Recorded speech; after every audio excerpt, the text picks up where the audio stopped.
नमस्कार दोस्तों, स्वागत है आपका हमारे यूट्यूब चैनल पर। आज हम देखने वाले हैं क्लास 12 हिंदी का ग्रामर पोर्शन। सारे ग्रामर देखेंगे जो कि 2024 बोर्ड एग्जाम में आएगा। तो चलिए शुरू करते हैं आज का वीडियो। तो सबसे पहले है काल परिवर्तन 2 मार्क्स के लिए। काल परिवर्तन यानी कि आपको यहाँ पर टेंस चेंज करना होता है। आपने काल परिवर्तन पिछली क्लासेस में पढ़ा ही होगा, तो ये कुछ ज़्यादा हार्ड नहीं होना चाहिए आपके लिए, बस आपको रिवाइज करना है। तो यहाँ पर देखो, काल का डेफिनेशन जो है बुक में वो क्या दिया गया है। क्रिया के जिस रूप से समय का बोध होता है उसे काल कहते हैं। जैसे खाता है, खाया, खाएगा, यानी कि आपका जो सेंटेंस है उसमें जो काम हो रहा है, क्रिया हो रहा है, वर्क हो रहा है, वो कौन से टाइम में हो रहा है। वो अभी चल रहा है या फिर हो चुका है या फिर होने वाला है। और काल के टेंस के 3 मेन टाइप होते हैं, आपको पता होगा। वर्तमान काल यानी कि प्रेजेंट टेंस, भूतकाल यानी कि पास्ट टेंस जो हो चुका है, और भविष्य काल यानी कि जो फ्यूचर में होगा, जिसे फ्यूचर टेंस कहा जाता है। उसके बाद ये तीनों का डेफिनेशन देख लो। वर्तमान काल का डेफिनेशन क्या कहता है। क्रिया के जिस रूप से किसी कार्य के वर्तमान समय में होने का बोध होता है उसे वर्तमान काल कहते हैं। यानी कि आपका जो सेंटेंस है उसमें जो काम हो रहा है, अगर वो ऐसे ही लिखा गया है जिससे हमें पढ़ने के बाद पता चले कि ये काम तो अभी चालू ही है, वर्तमान में, प्रेजेंट में अभी हो ही रहा है, तो उसे वर्तमान काल कहेंगे। जैसे कि यहाँ पर एग्जांपल देख लो। एक रागी साधु आया है जो बाजारों में गा रहा है।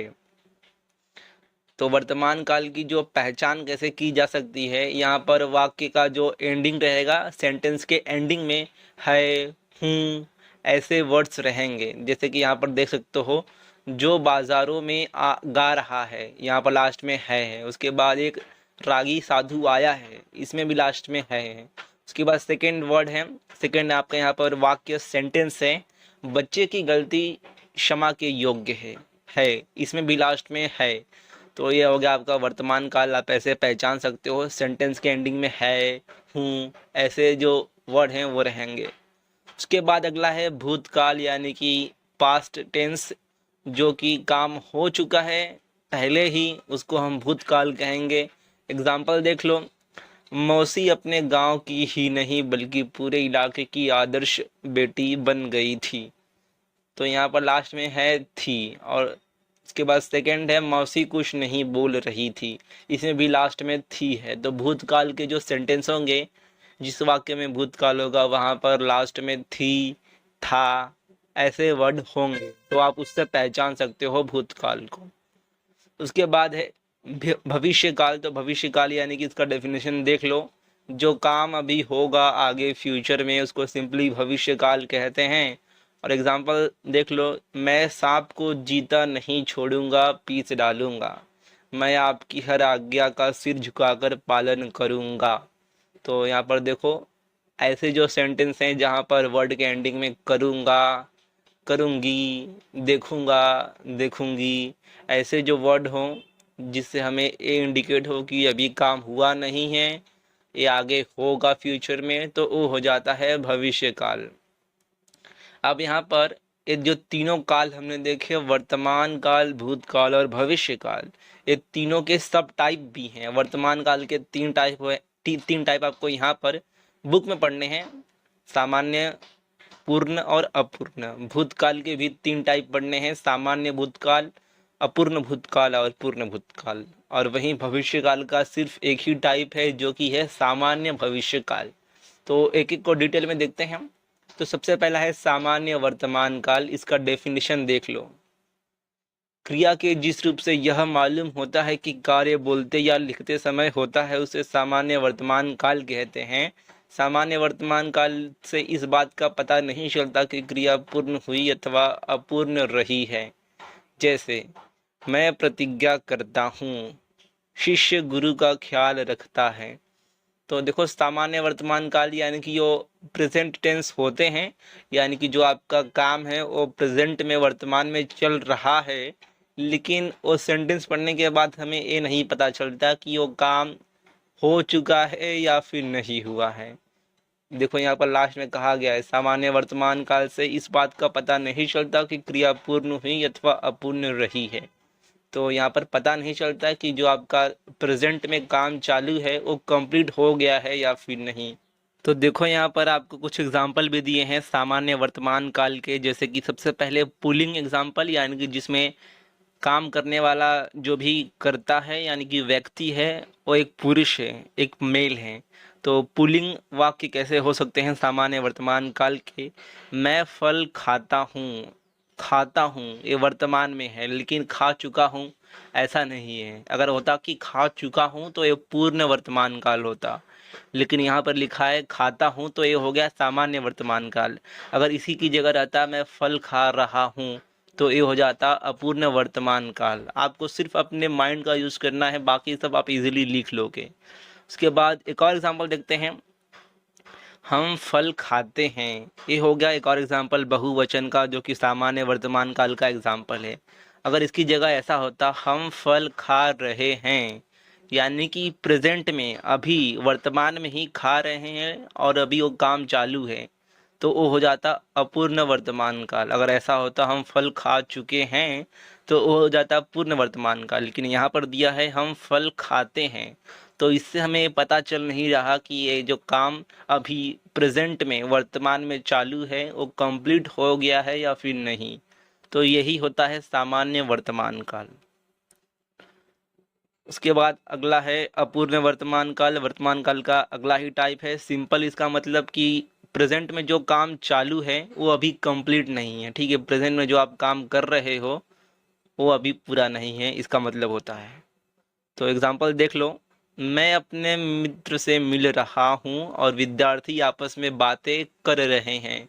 तो सिंपल ऐसे सेंटेंस, ऐसे वाक्य जो पढ़ने के बाद आपको पता चले कि अभी ये काम चालू है, तो उसका मतलब होता है अपूर्ण वर्तमान काल। जैसे मिल रहा हूँ, रहे हैं, तो ऐसे जो सेंटेंस होते हैं उसमें लास्ट में आता है रहा, रही, रहे, ऐसे जो वर्ड हैं वो आते हैं। तो आप ये ढूंढ कर पता कर सकते हो कि ये जो आपका वाक्य है वो है अपूर्ण वर्तमान काल। जैसे कि कितने एग्जाम्पल है, हम फल खा रहे हैं, मैं फल खा रही हूँ, उसके बाद हम फल खा रही हैं, वह फल खा रही हैं, रहे, रही, यही सब आता है अपूर्ण वर्तमान काल में। उसके बाद है पूर्ण वर्तमान काल। वर्तमान काल का थर्ड टाइप। तो यहाँ पर देखो क्या है, क्रिया के जिस रूप से यह बोध होता है कि जो कार्य भूतकाल में आरंभ हुआ था वो वर्तमान काल में समाप्त हो गया है, उसे पूर्ण वर्तमान काल कहते हैं। सामान्य भूतकाल की क्रिया प्लस होना क्रिया का वर्तमान काल का उचित रूप पूर्ण वर्तमान काल की क्रिया। जैसे कि यहाँ पर है एग्जाम्पल देखो, मैं पैसे लाया हूँ और तू पैसे लाया है। एक एग्जाम्पल है पूर्ण वर्तमान काल का। इसमें लाया और हूँ ये दो जुड़ गए तो ये बन गया पूर्ण वर्तमान काल। अगर सिर्फ इतना रहता मैं पैसे लाया, यानी कि लाया भूतकाल में लाया था, तो वो हो जाता भूतकाल। लेकिन यहाँ पर ये जो काम है वो पूरा हो चुका है, तो ये बन जाएगा आपका पूर्ण वर्तमान काल। अगला है सामान्य भूतकाल। तो सिंपली सामान्य भूतकाल यानी कि ऐसा जो सेंटेंस रहेगा जो पढ़ने के बाद आपको पता चलेगा कि वो काम जो है उस सेंटेंस में जो काम बताया गया है वो भूतकाल में चालू था, भूतकाल में हो रहा था, लेकिन वो ख़त्म हुआ था या फिर नहीं ये नहीं पता चलेगा। जैसे कि एग्जांपल यहाँ पर आप देख सकते हो, मैंने फल खाया, मैं फल खाया था, खा रहा था, लेकिन खा चुका था ऐसा नहीं लिखा है। खा रहा था यानी कि वो भी नहीं लिखा है, सिर्फ लिखा है मैंने फल खाया। तो इससे हमें ये पता चलता नहीं है कि पास्ट में भूतकाल में काम पूरा हुआ था या फिर नहीं। उसके बाद है अपूर्ण भूतकाल। यहाँ पर देख सकते हो, तो क्रिया के जिस रूप से यह बोध होता है कि क्रिया भूतकाल में आरंभ हुई पर बोलने वाले या लिखने वाले का जिस समय पर संकेत है उस समय तक समाप्त नहीं हुआ। सिंपल यानी कि जिस सेंटेंस को पढ़ने के बाद ऐसा पता चले कि जो काम था भूतकाल में पास्ट टेंस में, पास्ट में चालू हो गया था लेकिन ख़त्म नहीं हुआ था। जैसे कि एग्जांपल देखो, यहाँ पर क्या है, मैं फल खाता था, यानी कि मैं फल खाता था लेकिन खा चुका था ऐसा नहीं लिखा है। मैंने फल खाया ये भी नहीं लिखा है। उसके बाद मैं फल खा रहा था, यानी कि मैं भूतकाल में पास्ट में फल खा रहा था। अगर ऐसा लिखा होता कि मैं फल खा चुका था या फिर मैंने फल खाया तो आपका ये दूसरा हो जाता, लेकिन यहाँ पर क्या लिखा है, मैं फल खा रहा था, अपूर्ण भूतकाल। तो अपूर्ण भूतकाल में रहा था, रही थी, ऐसे जो वर्ड हैं वो आते हैं लास्ट में। तो आप इस तरह से अपूर्ण भूतकाल को पहचान सकते हो। उसके बाद पूर्ण भूतकाल, सिंपल यहाँ पर देख लो, जिसका मतलब आपको पता चल जाए कि पास्ट में भूतकाल में वो काम पूरा हो चुका था चालू होके। जैसे कि यहाँ पर पूर्ण भूतकाल में क्या है, मैं पैसे लाया था, तू पैसे लाया था, वह पैसे लाया था, यानी कि पास्ट में ही काम पूरा हो चुका था। अगर खाली इतना लिखा होता मैं पैसे लाया तो ये सामान्य भूतकाल हो जाता। सामान्य भूतकाल से हमें ये नहीं पता चलता कि भूतकाल में पास्ट टेंस में काम हुआ है या फिर नहीं। आप यहाँ पर देख सकते हो सामान्य भूतकाल में था, थी, ये सब नहीं होता है। जैसे कि यहाँ पर मैंने फल खाया, इसमें था है ही नहीं। अगर यहाँ पर होता मैंने फल खाया था तो ये पूर्ण भूतकाल हो जाता, और अगर यहाँ पर होता मैंने फल या मैं फल खा रहा था तो ये अपूर्ण भूतकाल हो जाता। लेकिन सामान्य भूतकाल में याद रखना, था, थी, रहा था, रही थी, ये नहीं होता है। इससे आप पहचान कर सकते हो सामान्य भूतकाल की। और वहीं अपूर्ण भूतकाल में रहा था, रही थी, ये सब होता है। और वहीं पूर्ण भूतकाल में आपका सिर्फ था या थी होता है। आप इस तरह से पहचान कर सकते हो पूर्ण भूतकाल की। उसके बाद है भविष्यकाल। तो भविष्यकाल का सिर्फ एक ही टाइप है, सामान्य भविष्यकाल, जो आप इजीली, बहुत इजीली पहचान सकते हो।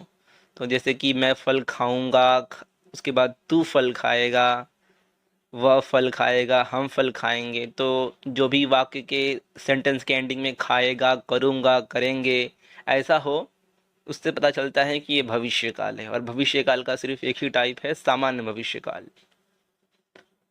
उसके बाद यहाँ पर कुछ एग्जाम्पल हैं जो आप सॉल्व कर सकते हो, देख सकते हो। जैसे कि यहाँ पर एक सेंटेंस है, निराला जी अपने शरीर, जीवन और साहित्य सभी में असाधारण हैं। इसको आपको पूर्ण भूतकाल में कन्वर्ट करना है। पूर्ण भूतकाल यानी कि ए की वो जो काम है वो पास्ट में कंप्लीट हो चुका हो, तो पूर्ण भूतकाल में थ, थी, था, ये सब रहता है। तो आप कैसे लिख सकते हो, निराला जी अपने शरीर, जीवन और साहित्य सभी में असाधारण थे।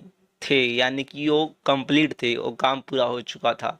अगर यहाँ पर पूर्ण भूतकाल की जगह अपूर्ण भूतकाल ऐसा लिखा होता कि इसमें कन्वर्ट करो, तो आप कैसे लिखते, निराला जी अपने शरीर, जीवन और साहित्य सभी में असाधारण हो रहे थे, ऐसा लिख सकते थे आप। उसके बाद अगला है, हर एक राही को भटक कर दिशा मिलती है। आपको इसको अपूर्ण वर्तमान काल में कन्वर्ट करना है। तो अपूर्ण वर्तमान काल यानी कि ये जो क्रिया है, जो काम है, वो अभी प्रेजेंट में चालू है। तो आप कैसे लिख सकते हो, हर एक राही को भटक कर दिशा मिल रही है, यानी कि वो काम अभी चल रहा है। उसके बाद वह पंथ भूल कर भी नहीं रुकता, सामान्य भविष्यकाल, सिंपल आपको डालना है, वह पंथ भूल कर भी नहीं रुकेगा। तो आपको बेसिक रूल जो पता होंगे काल चेंज करने के, काल परिवर्तन के, तो आप कोई भी सेंटेंस इजीली लिख लोगे, जो कि इतना हार्ड नहीं होता है। उसके बाद आपका 12th हिंदी के पेपर में अगला ग्रामर का पार्ट होता है अलंकार और रस होता है, 2-2 मार्क्स के लिए। तो इस पर मैंने सेपरेट वीडियोस बना दिए हैं, जिसका लिंक डिस्क्रिप्शन में है, आप जाकर देख सकते हो वहाँ से। उसके बाद अगला है वाक्य शुद्धिकरण, 2 मार्क्स के लिए। तो वाक्य शुद्धिकरण यानी कि आपको सेंटेंस दिया होता है और सेंटेंस में ना कुछ मिस्टेक होती है, जिसको आपको आइडेंटिफाई करके, पहचान के फिर से सेंटेंस अच्छे से लिखना होता है। तो यहाँ पर बताया गया है कि कभी कभी हमारा हिंदी, इंग्लिश जो लैंग्वेज के सब्जेक्ट हैं, मराठी, इसमें आंसर सही होते हुए भी आपने सही लिखा होता है, लेकिन फिर भी आपको पूरे मार्क्स नहीं मिलते, क्योंकि आपने ग्रामेटिकल मिस्टेक की होती है। तो ये जो मिस्टेक है और कौन कौन से टाइप की हो सकती हैं, आपको जो एग्ज़ाम में वाक्य शुद्धिकरण का प्रश्न पूछा जाता है उसमें क्या क्या गलत हो सकता है, ये बताया गया है। तो सबसे पहले है गलत शब्दों का प्रयोग, यानी कि मान लो आपको जो सेंटेंस पूछा गया है उसमें एक वर्ड गलत है। जैसे कि यहाँ पर, यहाँ शुद्ध गाय का दूध मिलता है, तो यहाँ पर देखो क्या लिखा गया है, शुद्ध गाय का दूध। गाय शुद्ध नहीं होती है, शुद्ध तो दूध होता है। तो यहाँ पर उसका शुद्ध वाक्य बनेगा, यहाँ गाय का शुद्ध दूध मिलता है। उसके बाद तुकाराम एक महान साधु थे, तो यहाँ पर देखो ये लाइन सेंटेंस पढ़ने में आपको सही लगेगा, पहली नज़र में आप पहचान नहीं पाओगे कि क्या गलत है, लेकिन इसमें जो साधु वर्ड है वो तुकाराम के लिए गलत यूज़ किया गया है। तो इसका सही आएगा तुकाराम एक महान संत थे। उसके बाद गंगा शुद्ध नदी है। देखो हमने हर जगह सुना है कि गंगा पवित्र नदी है, गंगा एक पवित्र नदी है, तो शुद्ध जो वर्ड है वो गंगा नदी के लिए सिलेक्शन किया गया है, लेकिन ये गलत है। तो इसका सही आएगा गंगा पवित्र नदी है। उसके बाद ज्ञानेश्वरी एक पुस्तक है, तो ज्ञानेश्वरी एक ग्रंथ है, सिंपल। यहाँ पर एक ज्ञानेश्वरी जो है वो एक पुस्तक नहीं है, एक ग्रंथ है। तो ऐसे टाइप के क्वेश्चन भी आते हैं कि सेंटेंस में कोई वर्ड जो है वो गलत हो, उसकी जगह कहीं दूसरा वर्ड आएगा, तो इसको बोलते हैं गलत शब्दों का प्रयोग। उसके बाद अगला है वर्तनी की भूलें। वर्तनी यानी कि जो आपका शब्द होता है उसका सही फॉर्म नहीं पता होता है। जैसे कि पृथ्वी एक गृह है, एक गृह मतलब होता है घर, लेकिन पृथ्वी तो एक ग्रह है। जैसे यहाँ पर दिया है गृह का अर्थ घर होता है, ग्रह सूर्य से उत्पन्न एक पिंड है। तो यहाँ पर देखो गृह, ये जो वर्ड है ये लिखा तो सही गया है, लेकिन ये पृथ्वी के लिए यूज़ किया गया है। तो क्या पृथ्वी ग्रह घर है? नहीं, पृथ्वी ग्रह है। तो वर्तनी की भूले यानी कि उसी के जैसा दिखने वाला जो शब्द होता है यूज़ किया जाता है, लेकिन वो शब्द गलत होता है। उसके बाद तुम झूठ बोलते हो, तो यहाँ पर झूठ गलत है, तुम आएगा झूठ बोलते हो। उसके बाद वाल्मीकि आदि कवि थे, तो इसमें आदि नहीं आएगा, दूसरा आदि आएगा। एक आदि का मतलब होता है किसी अच्छी बुरी चीज़ की लत आदत लगना, और एक आदि का होता है सबसे पहले। उसके बाद वह बहुत सुखी है, सुखी यानी कि सूखा होना, लेकिन वह बहुत सुखी है, तो इसका आ जाएगा सुखी। तो वर्तनी की भूलें यानी कि आपने देखो इंग्लिश में होमोफोन्स होमोग्राफ्स पढ़े होंगे, जिसमें वर्ड एक जैसे लगते हैं, एक जैसे सुनाई देते हैं, दिखाई देते हैं, लेकिन दोनों का मीनिंग अलग होता है। तो सेम इसमें भी जैसे गृह और ग्रह दोनों थोड़े थोड़े सेम दिखते हैं, लेकिन दोनों अलग अलग हैं। उसके बाद आदि और आदि, ये तो बिल्कुल ही सेम सुनाई देते हैं, दिखते भी हैं, लेकिन दोनों अलग अलग हैं, दोनों का अलग मतलब है। उसके बाद सुखी और सुखी, ये दोनों सेम दिखते हैं, लेकिन दोनों अलग अलग हैं, तो आपको ये पहचान कर ढूंढना होता है। उसके बाद अगला है, यहाँ पर देखो बोर्ड एग्जाम 2023 में भी कुछ क्वेश्चन आए थे। वाक्य शुद्धिकरण के जो 3 क्वेश्चन थे वो इसी टाइप के थे। जैसे कि सुधारक आते हैं, जीवन की इन विडंबनाओं पर घनघोर चोट करते हैं। जैसे अभी आप देखोगे इसमें सब सही है, लेकिन जो जीवन है वो गलत है, इसमें मात्रा गलत दिया गया है। तो इसका कैसा होगा आंसर है सही, ये देख सकते हो। उसके बाद यहाँ स्वाभाविक रूप से सवाल उठता है कि इस्तेमाल में आने वाले इन यौगिकों का आखिर होता क्या है। तो इसमें जो स्वाभाविक है उसका मात्रा अलग है, उसका ऐसा हो जाएगा। उसके बाद परंतु अज्ञान भी अपराध है, तो यहाँ पर अज्ञान जो है वो गलत वर्ड है, इसका आएगा अज्ञान। तो देखो वाक्य शुद्धिकरण के लिए मेन ये है कि आपको थोड़ा ग्रामर का नॉलेज होना चाहिए, वाक्य का हिंदी में शब्दों का जो मतलब है वो पता होना चाहिए कि कौन से वर्ड का मतलब क्या होता है। उसके बाद अगला है भ्रमित करने वाले शब्द, यानी कि वो फिर से सेम दिखेंगे लेकिन अलग रहेंगे।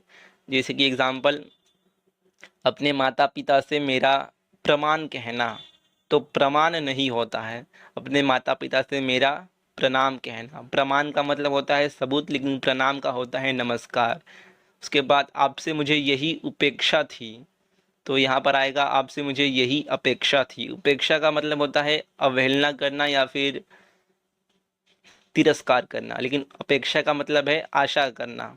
उसके बाद राकेश बगीचे की ओर गया है, तो ये सेंटेंस देखो पढ़ने में आपको कुछ अलग लगा होगा। राकेश बगीचे की ओर गया है, ऐसा नहीं बनेगा ये सेंटेंस। ये सेंटेंस रहेगा राकेश बगीचे की ओर गया है। और का मतलब होता है एक्स्ट्रा, बल्कि और का मतलब होता है उस साइड जाना। तो ऐसे भी आपको सेंटेंस आ सकते हैं जिसमें जो वर्ड होगा कोई भी एक वो सेम लगेगा, लेकिन वो थोड़ा अलग होता है, वो गलत होता है। इसके बाद अगला है अर्थभेद से होने वाली भूलें। देखो एक ही वर्ड के अलग अलग अर्थ, एक अलग अलग मतलब हो सकते हैं, तो ऐसे वर्ड पूछे जाते हैं। जैसे कि पुलिस ने आरोपी को शिक्षा दी। शिक्षा ये जो वर्ड है ये मराठी भाषा में यूज होता है दंड देने को। जब समझ लो पुलिस या फिर कोई भी किसी को कुछ दंड देता है, कुछ पेनाल्टी देता है तो उसको मराठी में शिक्षा कहा जाता है, लेकिन दंड आएगा इसका हिंदी में वर्ड, तो इसका सही हो जाएगा पुलिस ने अपराधी को दंड दिया। वैसे भी ये जो सेंटेंस है पुलिस ने आरोपी को शिक्षा दी, एक टाइम के लिए सही ही है क्योंकि शिक्षा का मतलब ही दंड होता है, लेकिन ये जो शिक्षा है वो मराठी भाषा का वर्ड है, लेकिन इसको हिंदी में ऐसा लिखेंगे पुलिस ने आरोपी को दंड दिया। उसके बाद उनके घड़ियाल की कीमत 50,000 रुपये है, तो घड़ियाल ये नहीं होगा, घड़ियाल की जगह आएगा घड़ी, और गुजराती में घड़ी को घड़ियाल कहते हैं, देखो यहाँ पर बताया गया है। तो यहाँ पर सबसे पहले था पुलिस ने आरोपी को शिक्षा दी, जिसमें शिक्षा ये वर्ड मराठी का वर्ड था, उसको हिंदी में लिखेंगे दंड दिया। उसके बाद घड़ियाल, यानी कि घड़ी को गुजराती में घड़ियाल कहते हैं। तो ऐसे भी वर्ड सेंटेंस होंगे जो सही तो होते हैं लेकिन वो किसी और भाषा में सही होते हैं, उसको हिंदी में क्या लिखते हैं ये आपको पता होना चाहिए।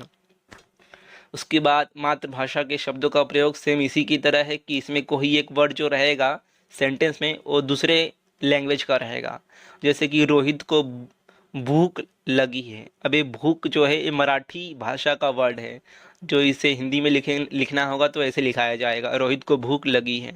उसके बाद कुत्ते की पुछड़ी टेढ़ी होती है, पुछड़ी जो है एक गुजराती भाषा का वर्ड है, तो हिंदी में लिखेंगे कुत्ते की पूंछ टेढ़ी होती है। उसके बाद वह घर पहुंच गया, पहुंच जो है वो गुजराती भाषा का वर्ड है, इसे हिंदी में लिखेंगे वह घर पहुंच गया। तो वैसे वर्ड भी आते हैं, वैसे सेंटेंस में एक वर्ड रहेगा जो वैसे तो सही रहेगा लेकिन किसी और लैंग्वेज का रहेगा। उसके बाद छठवा है सर्वनाम के प्रयोग में होने वाली भूलें। तो यहाँ पर देखो ये सेंटेंस क्या है, वह लोग चले गए, और यहाँ पर है वे लोग चले गए। वह लोग चले गए पढ़ने में तो सही लग रहा है लेकिन एक गलत है, ये वह लिखा है यहाँ पर जो कि गलत सर्वनाम है, तो इसका असली में शुद्ध होगा वे लोग चले गए, जो कि बहुवचन के लिए है। उसके बाद आगे देख सकते हो हम हमारे देश की रक्षा करेंगे, तो हमारे जो वर्ड है ये गलत है, इसका सही आएगा हम अपने देश की रक्षा करेंगे, क्योंकि हमारा सबका देश एक ही है। उसके बाद विशेषण का अनुचित प्रयोग, यहाँ पर देखो कैसा है, ऋचा की हिंदी मातृभाषा नहीं थी, इसका शुद्ध आएगा हिंदी ऋचा की मातृभाषा नहीं थी। उसके बाद भगत सिंह असली भारत के सपूत थे, तो भगत सिंह भारत के असली सपूत थे, तो जो सेंटेंस का फॉर्मेशन है वो भी गलत हो सकता है, कभी आपको फिर अच्छे से सेंटेंस फॉर्म करना होगा। उसके बाद आठवां है वचन और लिंग के प्रयोग में होने वाली गलतियां, यानी कि एक वचन या फिर बहुवचन होगा सेंटेंस में, स्त्रीलिंग पुल्लिंग का कुछ गड़बड़ हो सकता है। जैसे कि यहाँ पर एग्जांपल है वे महान व्यक्ति थी। देखो ये सेंटेंस पढ़ने में अच्छा नहीं लग रहा है, जम नहीं रहा है, आपको कुछ गलत लग रहा होगा। वे महान व्यक्ति थी, वे से सीधा थी, यानी कि थी जो है यहाँ पर स्त्रीलिंग है, तो इसको ऐसे बनाएंगे वे महान व्यक्ति थे। उसके बाद मरीज का प्राण निकल गया, तो यहाँ पर मरीज का की जगह के आएगा। उसके बाद मैंने आवाज़ सुना, तो इसका आएगा मैंने आवाज़ सुनी, क्योंकि सुना जो है पुल्लिंग है और यहाँ पर सुनी स्त्रीलिंग है। देन उस मरीज का मृत्यु हो गया, तो उस मरीज का की मृत्यु हो गई, ऐसा आएगा। तो ये थे आपके वाक्य शुद्धिकरण की कैसी टाइप की गलतियाँ होती है एग्जाम में, कैसे क्वेश्चन पूछे जाते हैं। उसके बाद अगला है वाक्य रचना के दोष, यानी कि सिंपल आपका जो सेंटेंस का फॉर्मेशन है वो आगे पीछे रहेगा, जो आपको अच्छे से पहचान के कि सर्वनाम विशेषण ये सब कहाँ आएगा वो पहचान कर आपको लिखना होगा।